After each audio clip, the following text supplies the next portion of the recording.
Presidente, jefe del bloque del Frente para la Victoria, Héctor Pedro Recalde, doctor Luis Miguel Parola, Lucas Salazar, los saluda, muy buenos días, muy buenas tardes, Buen día, perdón. ¿qué tal? ¿Cómo están? Muy bien, con mucho para preguntarle, ¿Cómo no? porque también fue una semana cargada. En principio, ¿qué opina y cómo vio la situación de la audiencia pública que se dio en el día de ayer con respecto a la situación del tarifazo de los servicios eléctricos? Bueno, me parece que siguen sin dar las explicaciones suficientes, haciendo a contramano de lo que se había prometido en la campaña electoral, provocando un tarifazo que realmente lesiona no solamente a las familias de menores ingresos, sino también a las pequeñas y medianas empresas, ¿no? Uh-huh. Respecto, yendo ya a la Cámara, Sí. esta semana estuvo tomando mucha fuerza la situación de la legislación que existe sobre el servicio militar, sobre la posibilidad de que el presidente pueda optar en algún momento por hacerlo obligatorio. Se lo nombró entre los proyectos que estaban presentados. Bueno, ¿cómo es la situación del servicio militar en sí y cuál es Bueno, la situación? el dictamen en mayoría acompañó el proyecto mío de derogación final del servicio militar obligatorio. Así que esperemos que esto vaya al recinto y en el recinto siga el dictamen de mayoría. Uh-huh. Pues la Pero, verdad es que a partir de la muerte del soldado Carrasco quedó en suspenso, pero no derogado el servicio militar obligatorio. Y lo que yo entiendo es que lo que debe hacer el gobierno nacional, cualquiera sea el signo, es crear empleo, dar posibilidades de trabajo a los jóvenes de 18 y 24 años, que son un sector etario perjudicado por la desocupación. Fíjese que nuestro gobierno dejó el desempleo en el 5,9% y ahora está en el 9,3%. O sea, que cada día lo que uno advierte, tanto por la práctica, por la experiencia, por el contacto con compañeros, con otras personas, que se producen despidos o suspensiones diariamente, ¿no? uh-huh. Bien, respecto a ese tema aclarado, también otro tema que estuvo tomando fuerza esta semana es la situación de la justicia, el proyecto de traspasar la justicia, o sea, todo lo que es la justicia nacional a la órbita de la ciudad de Buenos Aires para los que están en ese sector. ¿Cómo está esa situación? ¿Cómo lo ve usted? ¿En qué puede Nosotros perjudicar o beneficiar? Fíjese que nosotros estamos en contra del traspaso.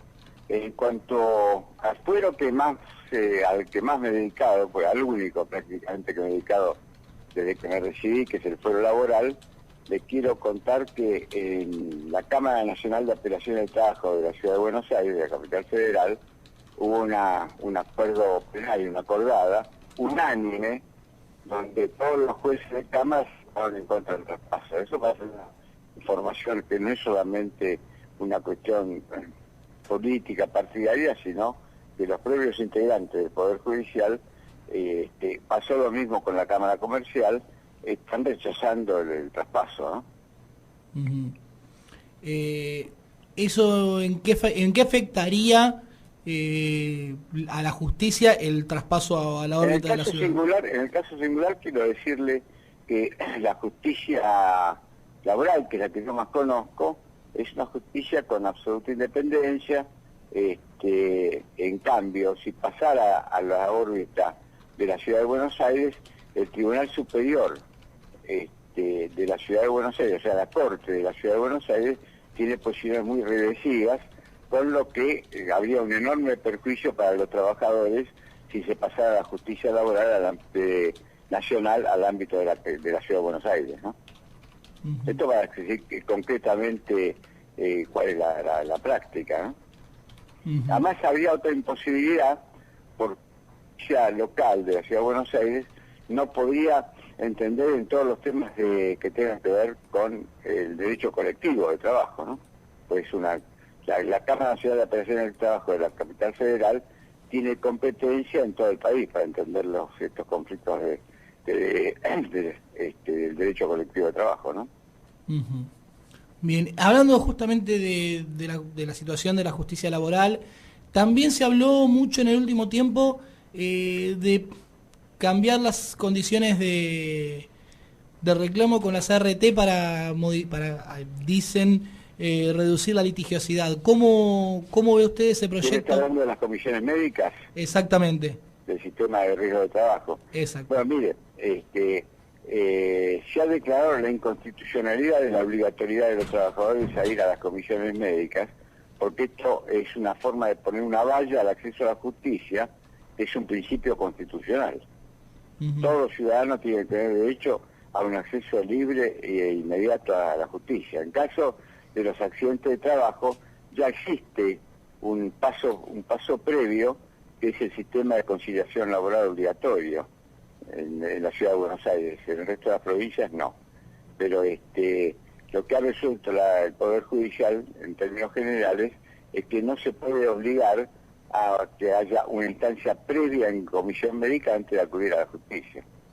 Acá es cierto que han aumentado los juicios de accidentes de trabajo.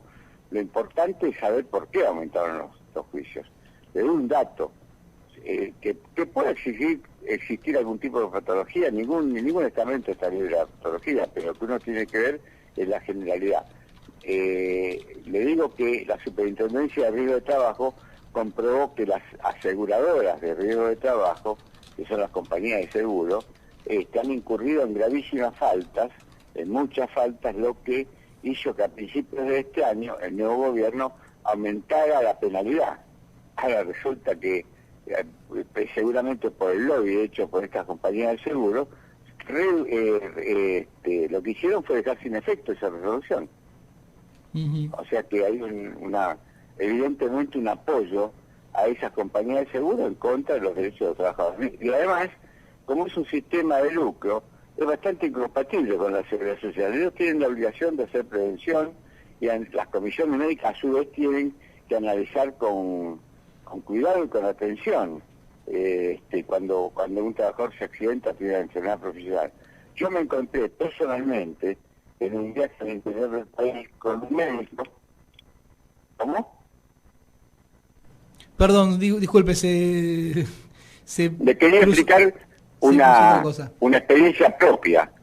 Un médico integrante de las comisiones médicas me dijo que tenían orden de no emplear más de 20 minutos para revisar a un trabajador accidentado con enfermedad profesional. Se da cuenta que en 20 minutos es imposible hacer un análisis de trabajo. Lo que pasa por eso, esa debe ser una de las razones por las que aumentan los juicios de trabajo. Y la otra de las razones, 20 minutos no es nada. La otra de las razones es porque no las empresas ni las aseguradoras se ocupan de prevenir los accidentes de trabajo. Así que estas son algunas de las razones por las cuales seguramente aumentan los juicios de trabajo. Pero para saber qué es lo que realmente sucede, habría que hacer un estudio de campo, investigar actualmente cuáles son las razones por las que aumentaron los pleitos, ¿no? No basta una afirmación retórica diciendo aumentaron los juicios, disminuyamos los derechos de los trabajadores, o pongámosle cortapisas para el acceso a la justicia. Esto es otro ejemplo de la flexibilización laboral que está articulando este gobierno, ¿no? Justamente le iba a preguntar respecto a esto, en cuanto a la flexibilización laboral que está llevando a cabo este gobierno, según su punto de vista, obviamente, ¿a qué se debe esto? ¿Por qué se habla de esta flexibilización laboral? Este gobierno no es ni bueno ni malo, es un gobierno neoliberal, lo que sí es mentiroso, ¿no? Porque todas las promesas hechas en la campaña electoral por el presidente de la Nación fueron violadas e incumplidas. Le doy ejemplos rápidamente para no agotar el tiempo. El gobierno dijo que no iba a devaluar. Es más, en el debate presidencial Macri le dijo a Scioli, no mientas, yo no voy a devaluar, y devaluó. A los trabajadores le prometió que no iba a haber despidos ni suspensiones, ni cesantías. También les prometió que a partir de la asunción en su gobierno, los trabajadores no iban a pagar más impuestos a las ganancias. Bueno, todo eso está violado e incumplido. Ni hablar del fútbol para todos, por ejemplo, que fue otra promesa de campaña y que ahora sabemos que termina a fin de año, ¿no? Sí. ¿Cómo ve la situación del bono que se planteó, que el bono no existe porque es una intención. Es decir, no es una obligación para las empresas pagar un bono. Es una especie de deseos. Cada obligación, para que haya una obligación tiene que haber una sanción. Acá ni siquiera hay obligación. Entonces, realmente por eso negarse a la reapertura de paritaria se ha dicho que ayer haya habido una huelga en todo el país de los trabajadores bancarios, por ejemplo. Este es un gobierno para ricos. Y esto que lo vengo afirmando desde el principio del gobierno, me pareció que era importante que no quedara solo en una afirmación. Entonces me pude ver cómo asignaba los recursos de Estado, el gobierno, y a quiénes se les asignaba recursos para darme cuenta de si es cierto lo que yo decía, que es un gobierno para ricos o no. Es un gobierno para ricos porque fíjese, hice el estudio, por supuesto asesorado por economistas, y el resultado fue, en términos de números redondos, ¿no? Que desde que comenzó el 10 de diciembre hasta fines de agosto de este año, a los sectores medios y altos de la sociedad argentina, el gobierno destinó, en números redondos, 290.000 millones de pesos. En cambio, a los sectores de menores ingresos, vía asignación universal, reintegro de IVA, etcétera, etcétera, de esos 290.000 que daba a los más poderosos, le dio solo 35.000 a estos sectores humildes, rezagados, ¿no? Está claro. Recalde, le quería consultar sobre el tema fútbol para todos. ¿Cómo lo ve esta situación que se vivió la última semana? Para mí era muy importante el acceso libre al fútbol, que es una pasión popular argentina, a todos los sectores, incluyendo a los que no pueden tener posibilidad de verlo por cable. Y esto, además de ser una promesa de campaña, era una necesidad cultural del pueblo argentino. Bueno, lo veo como un enorme retroceso. No, está más que claro. Y le quería consultar también sobre esta semana muy especial, seguramente para todo el Frente para la Victoria, para el peronismo en general, por el aniversario del fallecimiento de Néstor Kirchner.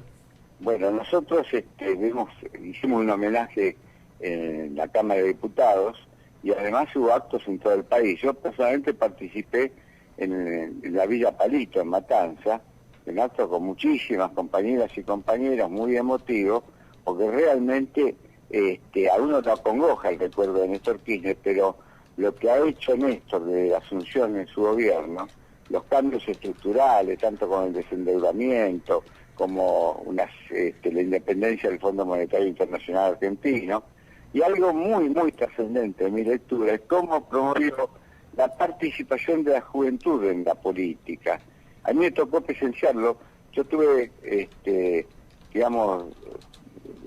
me tocó estar en la Capilla Ardiente cuando se estaba velando los restos de Néstor Kirchner y veía cómo desfilaban pibes y pibas llorando frente al ataúd de Néstor Kirchner. Entonces, esto es conmocionante y es muy importante, no solamente para nuestro proyecto político, sino para todos los partidos, que aumente la participación de la juventud. Una juventud que antes de 2003 estaba muy descreída de lo que era el sistema político en sí. Estaba descreída de la política. Sí, sí. La política era una palabra sucia, una palabra que significaba enriquecimiento personal o ambiciones personales y no tenía nada que ver con lo que realmente y sustancialmente es la política, que es el instrumento para transformar la realidad en beneficio, en el caso nuestro, en beneficio de los sectores más rezagados. Y siguiendo las tres banderas del peronismo, que son la soberanía política, la independencia económica y la justicia social.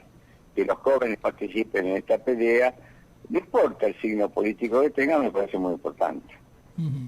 La verdad, muy, muy importante el recuerdo. Lamentablemente tengo que cambiar de tema a un tema que es más complejo por la situación.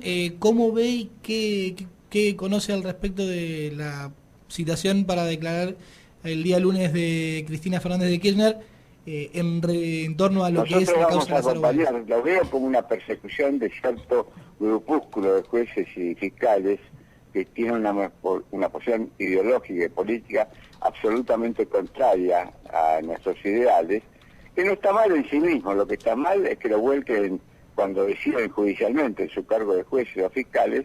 Es una persecución, es una discriminación, es un hostigamiento que no tiene ningún otro sentido que no sea de tratar de proscribir la política a Cristina Fernández de Kirchner.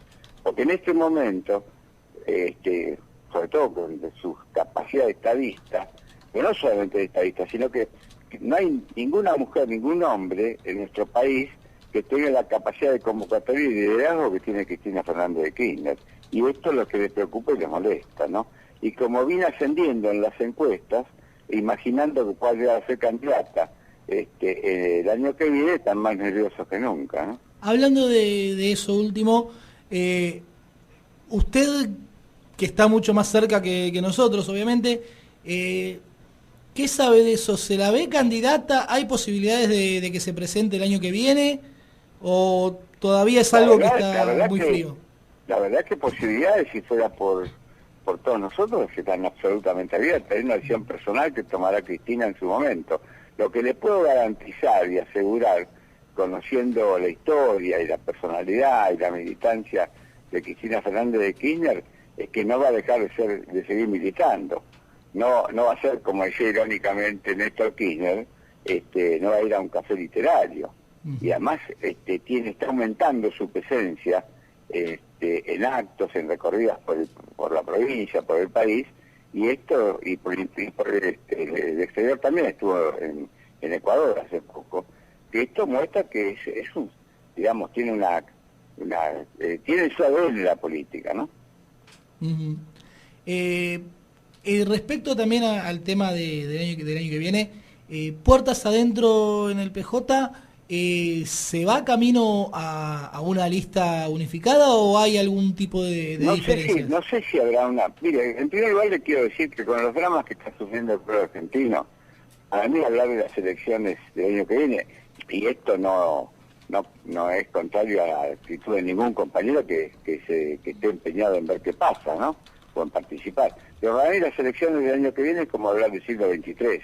Ahora tenemos que ocuparnos qué pasa con la desocupación, la apertura de las importaciones que hace que se cierre de empresa, con los despidos, con el tarifazo, los tarifazos que se vienen y vienen en aumento cada vez más. Pero lo que sí creo en el peronismo es que se están todos los distintos matices que tiene un movimiento tan grande como el nuestro, se van reacomodando y seguramente va a haber una unificación el año que viene. ¿Y cómo se resolverá? Si es con una lista única o compitiendo en las PASO, esto es muy difícil de saber ahora, pero lo más importante es, como dice la marcha peronista, es el lema de que todos unidos triunfaremos, ¿no?